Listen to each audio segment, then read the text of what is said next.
Now, all eyes this weekend. We all know that it's UFC 264, and with that, I'm going to bring in a panelist that's going to help me break this down. And coming with us right now is Austin. I'm privileged to bring him in here. Austin, how are you? I'm doing well. How are you tonight? Excellent, very good.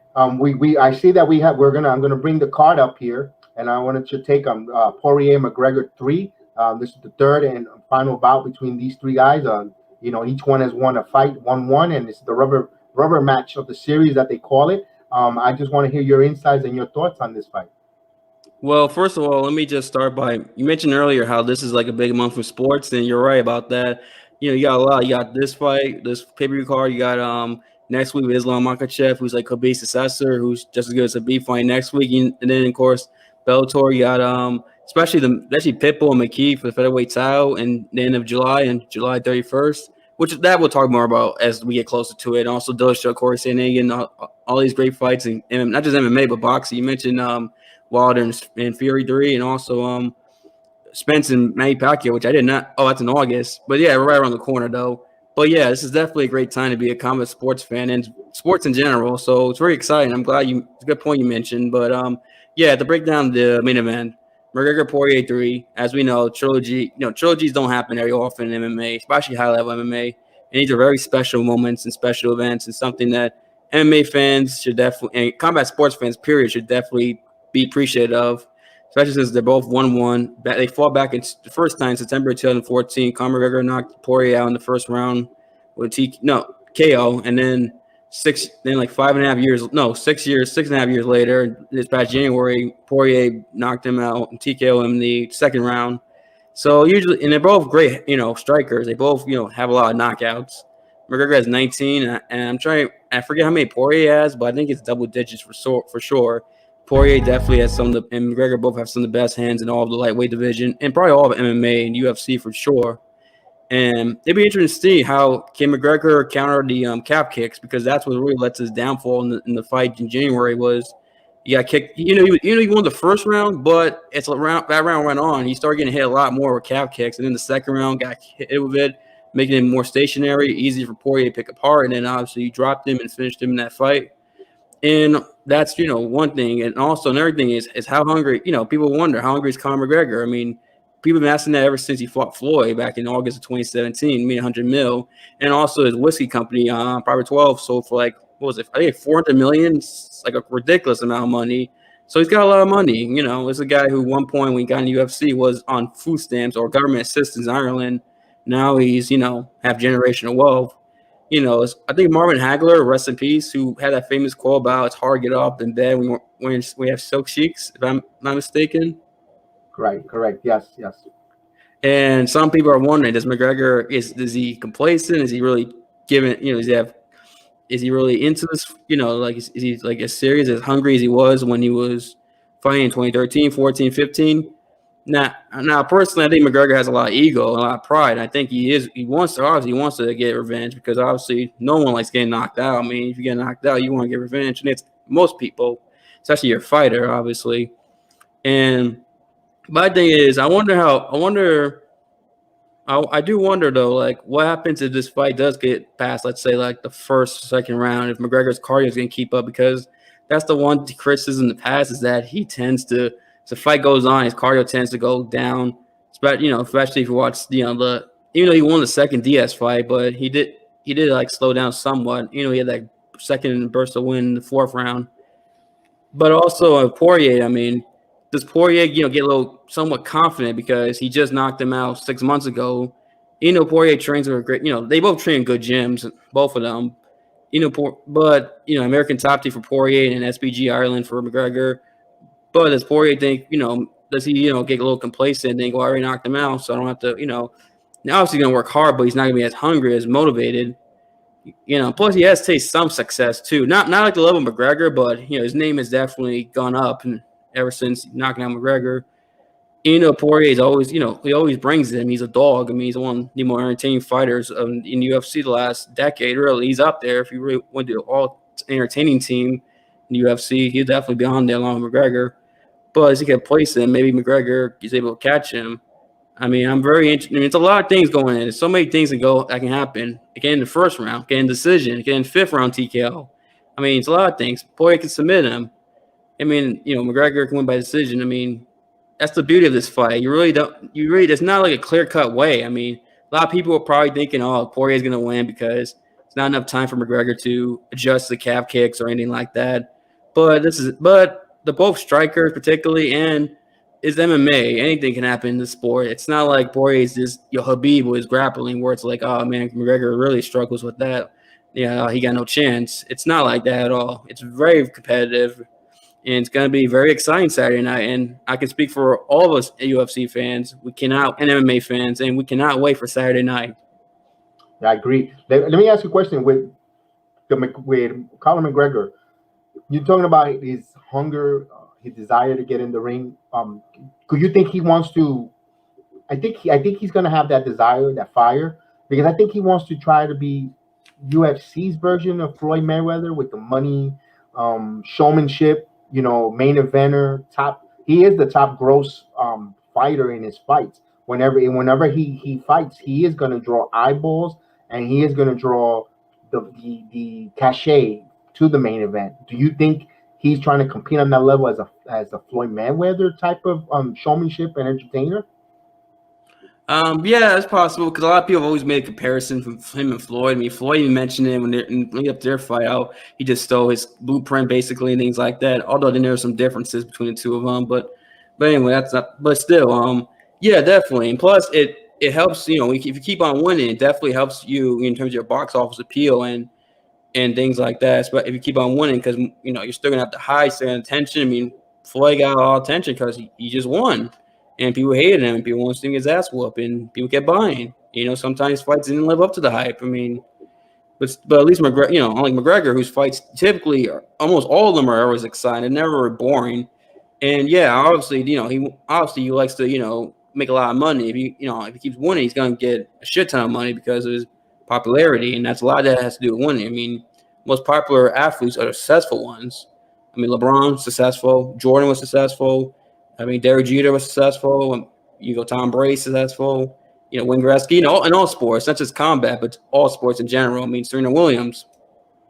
And so, I think you're right about that. How he kind of wants to be like Floyd Mayweather, type of deal, UFC's version of it. But also, I think he just wants to avenge the Poirier loss. I think he just wants to win the trilogy fight, win it once and for all.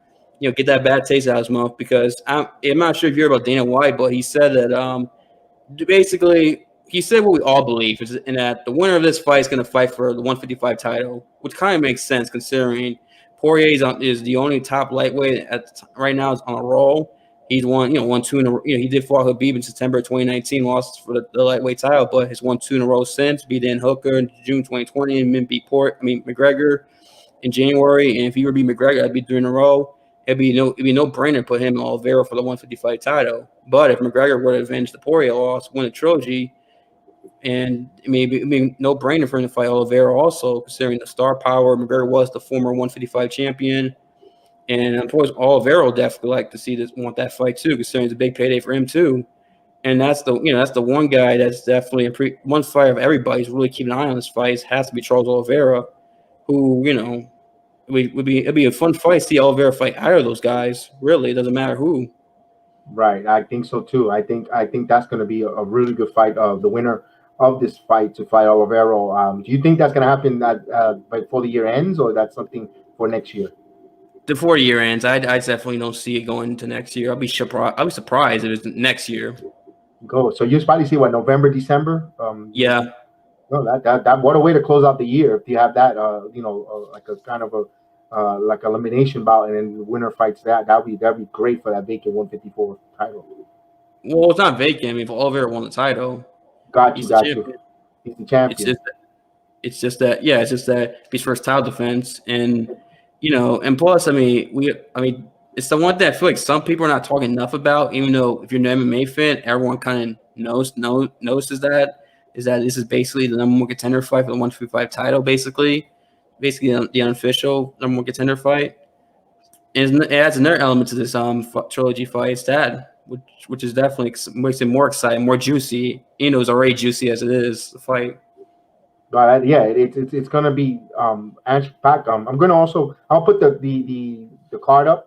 Let's talk about the co-main event. You have Burns and Thompson. Tell me about that fight. Ooh, I mean that right there is an important fight for the 170-pound division. Considering Gil Burns has come off the title loss to Kamaru Usman, he fought for the world title. He did well in that fight. Like the first few minutes, he even dropped Usman, but just Usman was able to recover and just hurt him. And then by the third round, just finished him off. I mean, and Gilbert at that point was on a roll. I believe he had won 4 in a row in welterweight, and he's still one of the elite welterweights in the world. I mean, the guy is like grappling. He's like a world champion, in jiu-jitsu tournaments. Like I forget which ones he won, but he's like high level. I mean, he's got like 8 submission victories, and he's got 6 knockouts. I know he's a complete mixed martial arts. He wins in different ways. Where Wonder Boy is the traditional. He comes from a kickboxing background, but his style is awkward. That's the thing. It's not easy. Wonder Boy is always a tough fight for a lot of guys because it's so tricky. It's hard to prepare for a guy like him, and which is one of the reasons why he's had a lot of success. He's fought for the world title twice. Even at his age, I think Wonder Boy is like 38, if I'm not mistaken. Yet he's still like on the cusp of getting another title fight, possibly. And he's won 2 in a row, and he's also if he beat Gilbert Burns, who just fought for the title, there might be a chance that Wonder Boy versus Usman's next for the 170-pound title. I disagree with it personally, but still, I understand though because he's won 3 in a row. He's the only guy Usman hasn't fought yet, and plus Right. tricky style. But like I said, he's got to get a Gilbert Burns, which is also not an easy fight because Gilbert can knock you out. I mean, just like Damian Maia, look at that fight from last year when the pandemic first happened. Who Maia Maia's been knocked out, but guys don't hit him like that. But Maia got knocked out in like 40 seconds or like a minute or something. It was the first round. But so it's definitely a lot of like importance to that fight as well, which definitely makes the pay-per-view even worth more considering the main event and the co-main event each have title implications and also involve guys in the top 5 of 2 weight classes. And both are going to be 5 rounds, not the typical 3-round fight. The 3 rounds the co-main event. The main event's 5 rounds. Okay, so the co-main event is a 3-round slugfest. Wow. I seen Wonder Boy. I seen him. He's more like a wrestler, like you said, wrestler grappler. But I also seen him. I seen one of his fights that he had a knockout. I don't remember exactly which one was, but he did loosen out the hands, and he was pretty good. Burns or Wonder Boy? No, Wonder Boy. No, he's a kickboxer. He's a kickboxer. He's kickboxer. He comes from a kickboxing background. I think he's like 80 kickboxing fights. So yeah, he's a lot. He's one of the best kickboxers in MMA. It's gonna be good to see the way they different child. I think he'll give Usman a tough time. If he gets past Gilbert Burns. But man, that's gonna be good. We'll break down the card and then we'll give our prediction who you think was gonna win and why. We'll continue talking about it, and I'm gonna talk about the third fight on this card. You know me, I like watching. I've been watching his career in MMA since he's been in there. Greg Hardy is gonna fight. Tell me about it. Tuivasa. Talk to me about that heavyweight title fight. Heavyweight's definitely a big heavyweight fight considering, these are 2 ranked. I believe they're both ranked. If not, I know Ty's ranked. I don't know Greg Hardy's ranked because he come off his loss to I think Tabora, who's just been on a roll lately in the heavyweight division. So, and they're both, they both got power. I mean, Tai Tuivasa has 11 victories. 10 of them are all by 10 of them are knockouts. So, and Greg Hardy, I think all his victories are knockout. No, all but one fight is a knockout victory. He had that decision victory over De Castro when the first UFC show post pandemic in Jacksonville. Yeah. And it's really going to be interesting to see considering who can land the bigger shot. Obviously, I know you can say for most heavyweight fights because the heavyweight division, a lot of them have power. Almost, if not all of them have power. But Greg Hardy and Tai Tuivasa really have power though. Like they're up there. mean, Francis would definitely be number one in terms of heavyweight power, but they're not far off, especially Greg Hardy. And it'd be interesting who could land the better shot, who can be more technical, and also who has the better cardio, because that's always been a problem in Greg Hardy's MMA career. The past is cardio is that, especially since considering he's such a big guy. I think he's sometimes almost 300 pounds. That also has to do with his NFL career, considering he was around 300 pounds playing defensive end for the Carolina Panthers back in the day. And and it's interesting to see if Greg Hardy can continue, improve his cardio and learn new techniques of, develop wrestling takedown, how to get out submissions and things like that. What you see, maybe he can show against Tai Tuivasa, even though Ty's not exactly a guy who's going to be grappling people to death. But Ty might do it, considering, they both Greg has a great power in his hands, or Ty might say, screw it, I have power too. I'm going to go out there and I can knock you out too. Yeah. This is going to be, I think, like Greg Hardy's 8th or 9th fight. I think he hasn't had 10 or 11. So now he's going to start getting into his fruition. We're going to find out. I think my opinion is his 10th fight or 11th fight going into his dozen. I think we're going to find out what kind of fighter is. If he's right. We all know he's a striker, with power. Maybe he gets experience and maybe, how to defend himself. Maybe he gets takedown on the mat. I would definitely love to see something different in Hardy's arsenal to get a submission win. But he's not that type of fighter. But maybe 12 fights into his UFC career, he learned something a little bit different.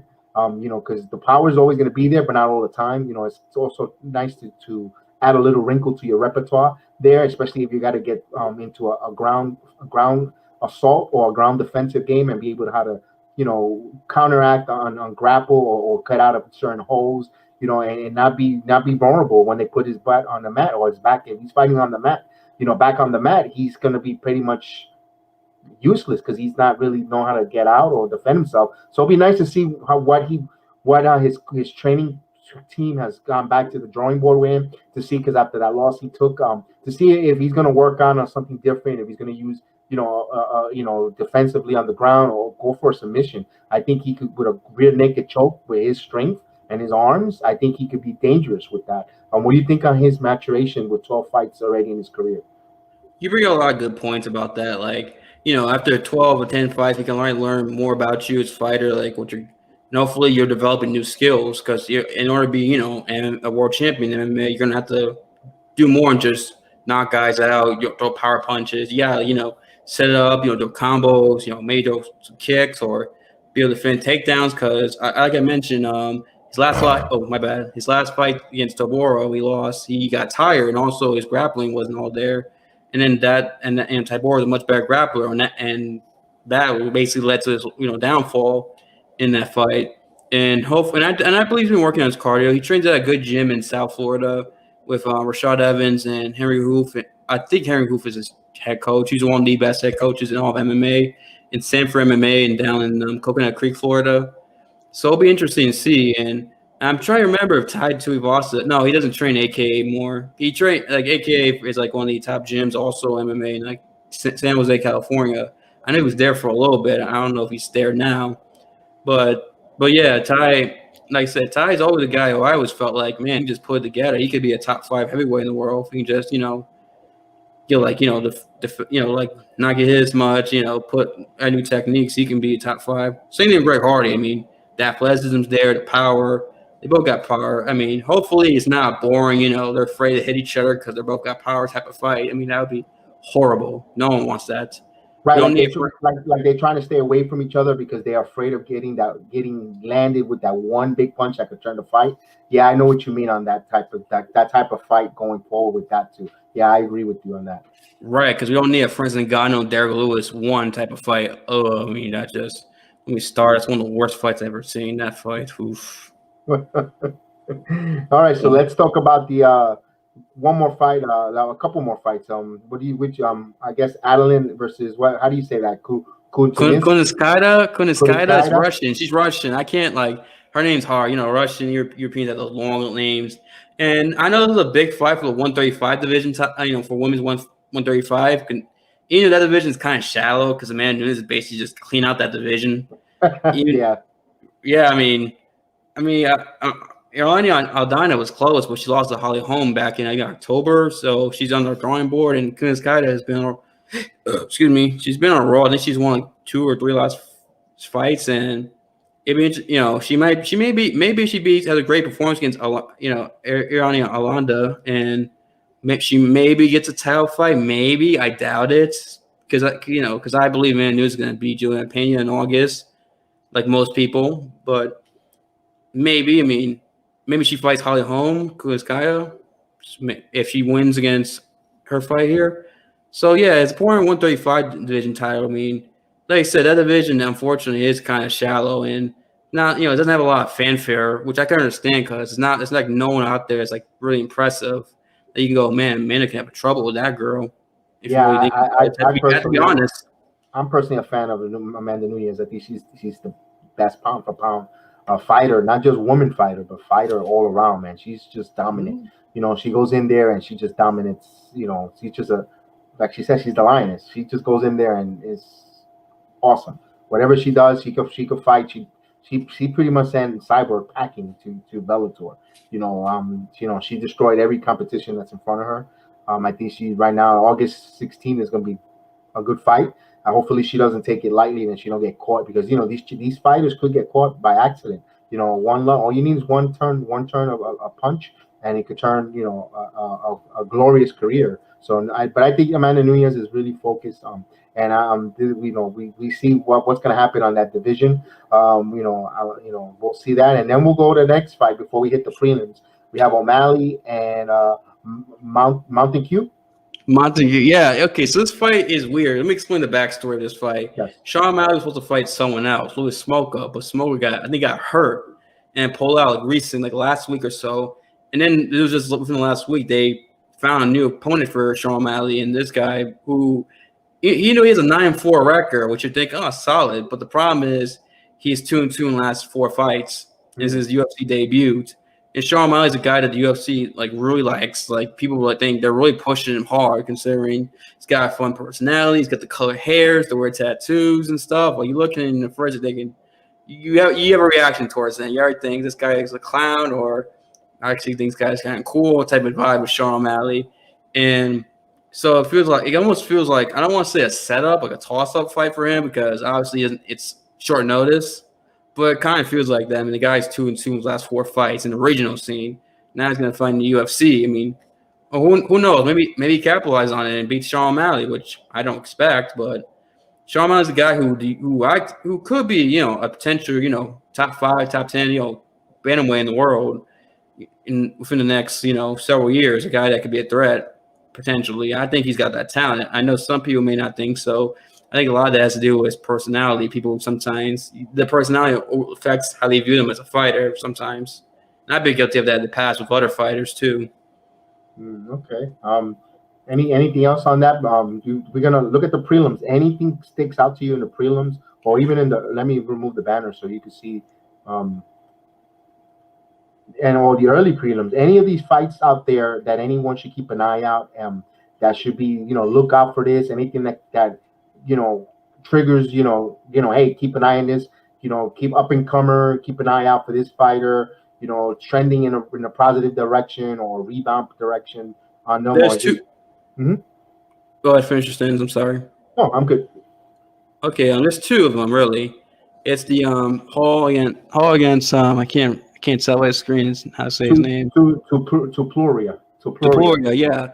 That fight's interesting because Ryan Hall is a guy that a lot of guys for some reason don't want to fight him. Like it's been hard for him to get fights, and guys don't want to fight Ryan Hall, which I get why, because his jiu-jitsu is like high level, like elite. Like I know it's safe for some guys, but for him especially, it's like he doesn't want to eat top jiu-jitsu like arsenals in his game. And I guess guys don't want to fight him, so it's great to see him fight again. And I would not be surprised if he, just grapples him to death and maybe gets a, like a third round submission, the rear naked choke, arm bar, whatever, arm triangle, whatever.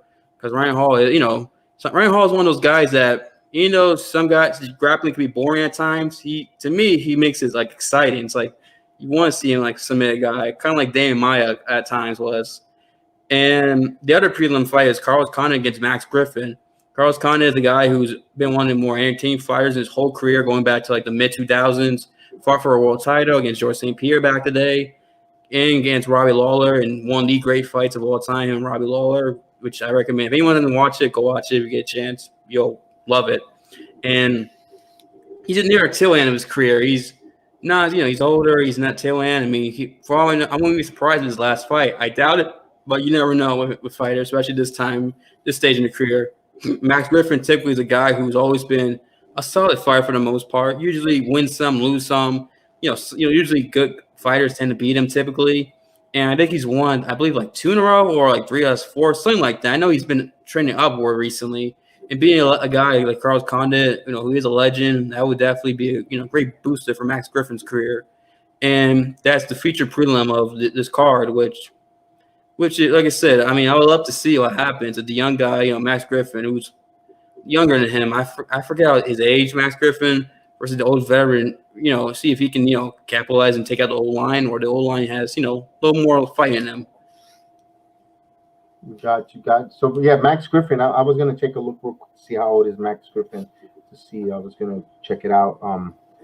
And anything. Okay, now let's go back to the card again, and let me get your take on who you think was gonna win and who you think and what are your feeling on that? Let's you want to start with the let's stay with the Griffin. But first thing first, let me hold on a second, Austin. Let me bring in my partner there, Divine. What's going on, Mr. Divine? How are you, sir? Welcome to the program. Yo, salute everybody. Austin, how you doing, my brother? I'm doing well. How are you doing, Divine? Let me bring in my partner there. Yeah, echo. What's going on, Mr. Divine? We have an echo. Welcome to the program. I'm doing good. Everybody. Austin, how you doing, my brother? I'm doing well. How are you doing, Divine? I got the YouTube. Someone has a YouTube on Austin, that was me. Okay, all right.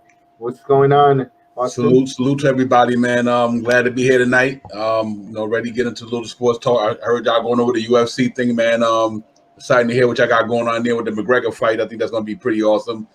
So I'm waiting to see, but good show, man. Way to put that down, and I'm ready, man. Glad to be in here, though. I'm glad y'all safe down here in Orlando. We had a lot of rain today, so the storm passed everybody by, so that's good. Hope everybody got through that that hurricane thing and everybody's safe. Other than that, BX, man, I'm here with you, man. Bronx Sports Jedi. I'm ready to get into it, my brother. I appreciate it. We're going through the card, and we're gonna ask Austin's opinion on each and every one of these fights. What he thinks is gonna win, and who's who and why. His opinion on it. And before we move on to the basketball and the baseball program part of it, what's the guy's name? Austin, was Max Griffin. Max Griffin, yes. Max Griffin, and let me get this out of the way so we can get Divine in here. Let's go with that card. Who do you think is going to win that fight, Austin? And who do you like? I'm going Max Griffin. I think normally if it was a few years ago, I'll pick Carlos Condit easily, but he's older and he's slowing down, and his best days are clearly behind him. And I think Max Griffin's been on a better tear, done better recently, and I think he's gonna pull off the victory, probably by decision. I mean, like some of these fights, I can probably have a feeling where it's gonna go. Others, I have no idea what's gonna happen, but I think your gut feeling. Max Griffin is 35 and Condit is 37. He's 35. Really? Yeah, it's surprising. He's surprised there right there. He's 35 years old. He was born in 1985. And Carlos Condit is 37 years old. So you got a guys of 2 years of difference. You like Griffin on this fight. Let's look at the card as well. Let me move this over here like that so we don't block everybody here. I don't mind blocking my face there, but I want everyone to see my guest here. You want to go with the O'Malley and the Montague fight, or do you? Yeah, I'll go with O'Malley and Montague because I think O'Malley's gonna win personally. Okay. I could see second round, maybe like TKO, considering Montague. This is like his first UFC fight, and like I said, he just picked up like recently, considering O'Malley's original opponent pulled out, and 2-2 last 4. Especially in the regional scene. I mean, against Sean O'Malley, who's a lot better than most of the guys he's probably actually fought. I think O'Malley should be easy night for O'Malley, but you never know, considering we can have 2 weeks notice, new point change, maybe I can mess up O'Malley's game plan. Doubt it, but you never know. But like I said, I'm picking O'Malley second round TKO. Molly TKO. We're gonna. Do you want to do the ladies? Is unpredictable. We'll leave that alone because we don't know too much of the ladies to pick that to see who We're gonna say the winner is gonna be the sacrificial lamb for Amanda Nunes. Can we agree to agree on that one? Yeah, probably. If they have a fighter, keep winning up, get a title fight, sacrificial lamb. Like I said, I have to believe. I have to see to believe it that Amanda loses. I have to see it before I say it. Right. And Divine, our former NFL North Carolina Panther, Greg Hardy, he's been in the UFC. I've been following his career since 11th fight. He's in the co-main event, the pre-co-main event. He's going to be fighting, it's going to be his 11th bout in the UFC. I think he has like 2 losses, if I'm mistaken, Austin. 2 losses, Greg Hardy. Yeah, 2. Well, 3 technically, but one of them was a DQ. If you remember that ESPN show. Yeah. Yeah, that DQ really didn't count. He's not that bad of a fighter. He's a striker. It's good to see him use that aggression on the mat instead of off the court. But I'm glad he's doing something positive with his life. Greg Hardy. He's not a bad fighter, Divine. I've been watching him fight all his career in the UFC. Austin's been telling me, hey, Greg Hardy's fighting, and I'm eyeballs to it. And I like to see kind of a redemption story. It doesn't excuse what happened, but that's in the past. Hopefully he learns his lesson, but he's doing something with his career with a UFC post NFL career, and not bad fighter. This is something that he's at a crossroads in his UFC career. He's going to continue to excel in the UFC, or he's just going to be another guy who just tried it and just didn't work out. So interesting to see. I like Greg Hardy to win that fight. I think he'll win. I think he'll probably get a 3rd round knockout. He has power. He does. Yeah, absolutely. He lost his last fight, if I'm not mistaken, just recently. Yeah, you're right. That fight, and but he's an athlete, man. He's a football athlete, big guy, strong. He got the physical tools. I don't know how much of I haven't watched too many of his fights, so I don't know his technique, what type of style he does. Is he just like a boxer or a wrestler? I'm not sure what he does because I really wasn't tuned into him. But just from an athletic standpoint, the man is strong. And I'm quite sure if he got skilled, then you just never doubt an athlete. Athletes are athletes. That's why they built that way. And if he got the mentality to be 10 and 11 and 3, basically a 2 point whatever in the UFC and coming into out of a football career, that's not bad at all. It's not bad at all. He coming in a different sport.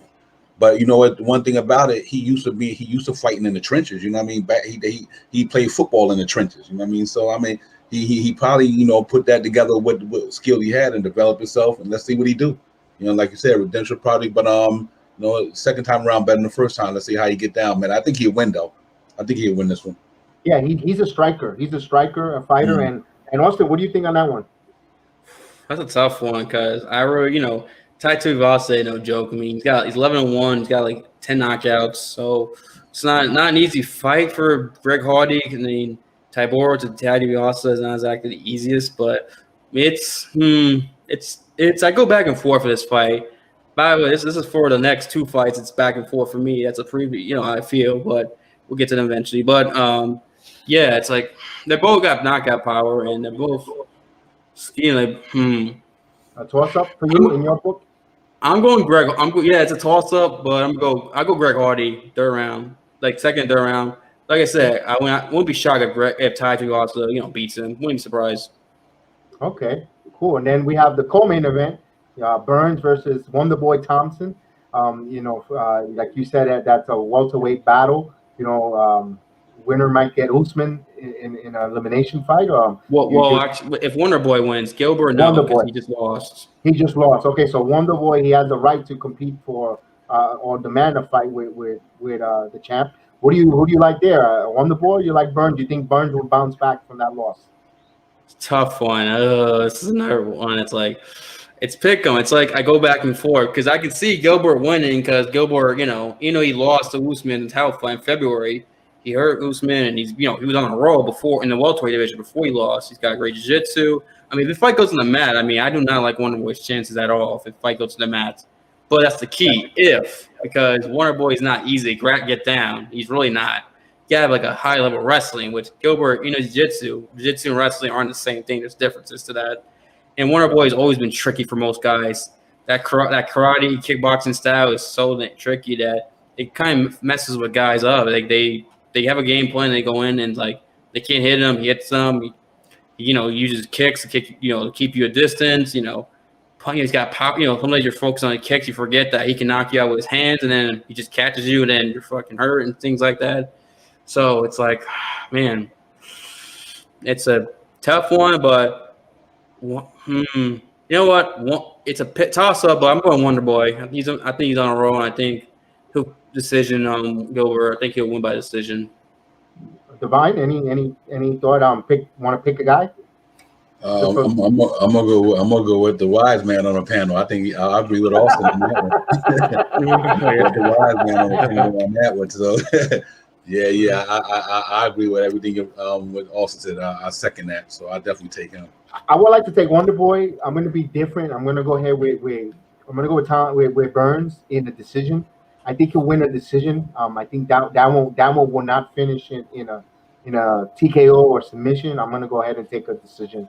A tough decision, maybe a controversial decision. They might think that Wonder Boy might have won and they gave it to Burns, that type of deal for a co-main event. But it's going to be, I think that one's going to be pretty interesting fight. There's going to be moments and I think they're going to really please the show. I think they're really going to warm up the crowd for the main event. And we all know what the main event is, guys. It's going to be Poirier and McGregor. It's going to be strikers. There's going to be you punch me, I'm going to punch you, and we're going to throw those hands. It's the third trilogy fight, and each guy wants to knock the next guy out and say, hey, I took the series, and you know what? I'm right now one of the top dog in this division, and I just want to continue, staple my name and solidify it, and maybe try to call Khabib out. I'm thinking. I'm gonna go actually with McGregor on this one because he's the showman. He's the money man right now. He's the MMA version of Floyd Mayweather, like I was saying. And I think he wins this one. And I think this one is gonna go the distance in a decision. I don't, I would like to see a knockout, but I'm gonna be different. I'm gonna be totally different with it. What do you think, Divine? Wow. I don't think McGregor win this one. I think McGregor is getting to a point in his career now where he ain't the creme de la creme to me. You know what I mean? His time is starting to go toward the other direction. Like a basketball player, when they get to a certain age, they start going the other way. And I just think that's where McGregor's at in his career. I think he done had his days. He done made his money. He done beat up some of the best jokers. He done fought some of the best jokers. But I also think now he's going the other way to me. I think these young guys and these other guys I hear, man, are coming up. They want to be where he at. You know what I mean? And but he's a veteran. He's a veteran in the sport now to me. So I'll see, man. But I don't think he win this one. I think this might be the one that he said, you know what? Am I gonna go a couple more fights, or did I'd have made enough money? It's a wrap. I don't know, but I'm going the other way though, definitely. Austin? Wow. Yeah, this is very exciting. I mean, trilogy fights are always exciting. MMA, something we combat sports appreciate. I mean, we have another trilogy in a few weeks in boxing, though, Fury and Wilder, but that's a different story. But yeah, very exciting. I mean, I'm going with actually. You know what? I think I said it in the UFC 263 preview. We were talking briefly about the McGregor Poirier fight, and I'm sticking with the same decision. Conor McGregor, I think he wins this fight. I think he wins it third round TKO. I know it sounds weird, but the first fight McGregor won, first round TKO. Second fight Poirier won, second round TKO. I wouldn't be surprised if the third round is a TKO. I don't think. I mean, personally, that's maybe not. Maybe it's gonna be like. Well, I shouldn't say this. Derek Frazier and Ali fight. How Derlin Manila. That was like they go the distance. Went 14 round before the fight was stopped because Frazier's cornerman threw the towel.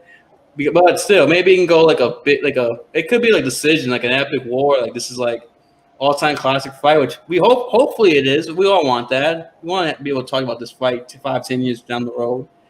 But I could see it being decision. Also, McGregor personally, I didn't mention earlier, McGregor tends to not do as well in the later rounds.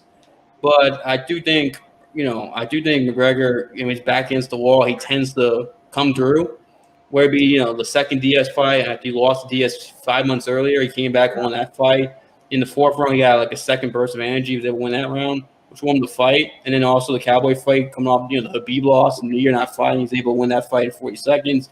It definitely, he tends to usually do well and back against the wall, McGregor. And I think like he's more motivated. I see him in interviews and things like that. He's more confident and seems like his old self. Now that might not be anything because some guys might seem like themselves, but a guy can have the number, or a guy might make great adjustments. And Poirier is a great fighter. I don't want to disrespect him. He's been consistently one of the best fighters in the 155 division for like the last 6-7 years. So even though, like I said, it could be Poirier, but in decision. But I am going McGregor third round TKO. He always has Conor magic, and I think he still has one more like great magic run in it. Well, not magic run, but he's gonna pull another rabbit out the hat, basically. And like I said, whoever wins this fight is gonna fight Charles Oliveira for the 155 title, basically. So I think more, makes this fight more bigger. I would like to see. I would like to see Poirier versus Oliveira. In my opinion, Ben McGregor and Oliveira, but hey, we both, it's 2-1 here with McGregor. I'm just thinking because of the showmanship, the money, right now, even though UFC is very popular, and it draws, but if you got another guy that could transcend it, like Conor McGregor transcends it, I could see, that, him winning that fight. I'm not saying that, there's a fix or anything, but I could just see him getting giddy up or just taking that, like you said, that second level and win it. Now, let me ask a question to you guys both. Do you think any chance if any one of these McGregor wins convincingly, like knockout, any chance he'll try to pry Khabib out of retirement? I'll throw that first to Divine. Wow, that's a good one. That's a good one. That's a good one. I don't see why not, man. He's a showman. You know what I mean? That's what he do. You know what I mean? That's what he do. He's a showman. And he, like you say, he's the Floyd Mayweather of that sport. You know what I mean? And the money talk, BS walk. You know how it go. So I think if the money right and the fight is right, he ain't got nothing to lose but gain more. So yeah, I think he'd take that. No doubt about it. I would ask him. That'd be. You know how much money he'd make off that fight? Oh my goodness. So I definitely would do it from a business standpoint. From a fighting standpoint, I don't know, my man, pretty nice, but McGregor's a tough dude, man. He is who he is for a reason. So I'm not even doubting in this fight. I just think that the fight that he having coming up, I just wanted to think. I think my man can give it to him maybe if he do it again because he know how McGregor fights. So that's why I picked the first fight, McGregor. But this one, yeah, I would love to see that though, BX. I think that'd be a fight, bro. I can't even call that, but that'd be an awesome fight. Austin, what do you think? You think he'll be able to entice him to come up? No, he won't. Habib. The problem with Habib is if he wants to come back, the thing is he has to get his mom basically told him, look, don't fight again, and he's very like family oriented. And unless his mom says, yeah, you can fight again, nah, don't fight. Considering how close he was to his father, and his father died recently, and like last year ago. And also, even before that, he didn't want to fight Conor again. He really did not want. He kept asking like ridiculous demands that he knew the UFC wasn't going to deliver to prove a point that he did not want to give Conor the rematch. I think part of him likes the fact that knowing that forever, he can always go back to the fact that he dominated McGregor in their fights, and that Humber has to live with that for the rest of his life. And so let me throw out another question then. Who is there a fighter currently on the UFC roster that could call out and entice a Khabib to come out of retirement and fight? Would it be Oliveira? Not possibly. I doubt it, but maybe if he gets on a roll and dominates, considering Habib vacated the title and Oliveira picked it up and just dominated the division. I highly doubt it. I'm gonna go like 10%. The only fighter that was willing was George St. Pierre, because that was always the dream matchup, considering those two greatest fights of all time. But it never happened. I think because for a while George was iffy, but then George agreed to it. But then the UFC was kind of being difficult with it, and then Habib's retirement, the whole his father dying thing kind of like hurt it, because Habib's father hadn't died. I do believe that him and George St. Pierre would have already fought already, and which would have been a massive fight, big, giant, enormous fight, especially for GOAT status in UFC MMA. But yeah, there's no one I don't see who can get Habib out of retirement personally. What about you, Divine? You think anyone else other than McGregor could call out Habib or entice him to come out of retirement? I think McGregor's the ultimate one. I think I think that would be the one.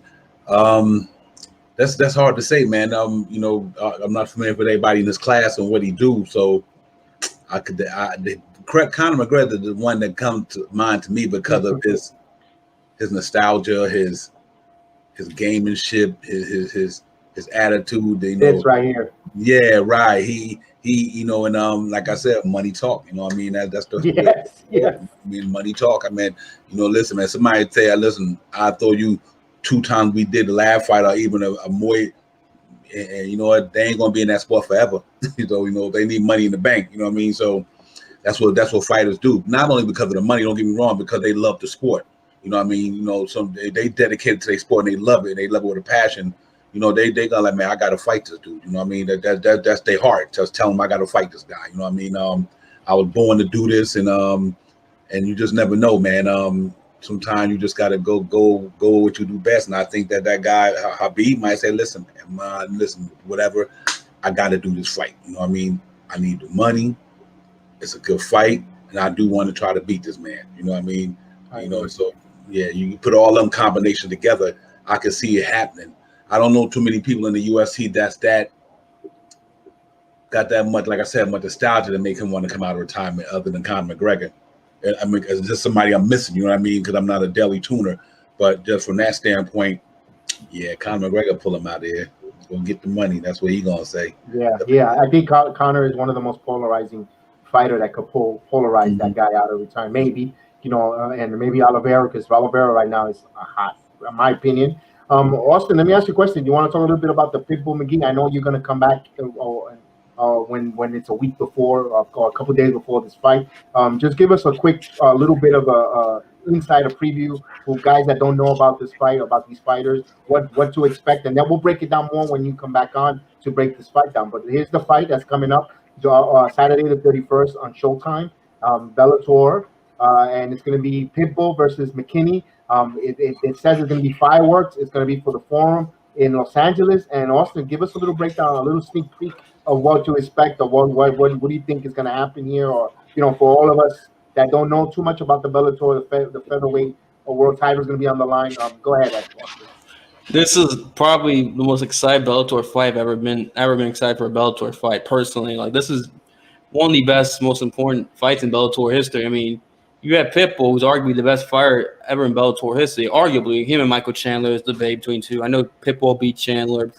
The stoppage was kind of questionable, but that's another story for another day. But still, Pitbull is pretty successful. Some call him the best 145 fighter in all of MMA, which you can make an argument. He is the best 145er in all of MMA right now. Even, I think, better than a lot of UFC guys. I think he beats a lot of shit of them personally. Beats a lot of them. But then you have AJ McKee, who's 17-0, by the way, who all his fights are in Bellator. And they're both, and AJ McKee's won in spectacular ways. Same with Pitbull. Pitbull's had like first round knockouts. I mean, just a first round submission is in the semifinals, Pitbull. Then McKee had like a crazy, like, he invented his own submission called the McKee team. It's like a guillotine, but his own version of it too, which is kind of pretty dope. In the I think it was semifinals? Yeah, it was semifinals he did. Then he had like an 8-second victory in, I think, the first round of the tournament. I mean, these are the two best featherweights in Bellator right now. Two best who have amazing victories, meeting in the finals. And if you're Bellator, you can't be happier at this. McKee has a chance to be a true star, homegrown, legitimately young, comes from some of a fighter too. And Pitbull, same thing in Brazil. The Pitbull brothers, him and his brother, like stars over in Brazil, and Pitbull, has a chance to add to his more legacy, because there was that curiosity from like UFC fans who maybe who heard of him but not aware of him, who every time he keeps winning, keeps people more interested in him, because he does talk a lot of shit too. Warranted though, because he's pretty good. He's very confident in himself. That makes sense. And this is like they both can knock each other out. They both had impressive submission victories. A very complete mix of martial artists, and it's just, I can't wait for this fight. I mean, this is so exciting. I mean, if you're a fight fan, you can, how can you not enjoy for this? I mean, if you're a UFC fan, you can't enjoy this. I mean, you might as well be called Zuffa Zombie, which is an old MMA term for people who watch UFC and then that's MMA, Zuffa Zombie, because Zuffa owns, that's the parent company UFC. And that's a whole, that's like MMA like terminology right there. That's like kind of to explain more about detail Awesome. later on. I'm gonna take a quick break. Austin, you're gonna stick around for the other segments. Maybe probably not. Okay, no problem. I'm gonna take a quick break and then we'll Dogs thank are acting up. All right, thank you, Austin, for joining us. That's the Salty Sport Jedi talking with Austin. He'll be back to break down that fight that we just talked about for the preview Bellator MMA. I'm gonna take a quick break and then we'll get into the NBA, the MLB, and we'll wrap this up. So we'll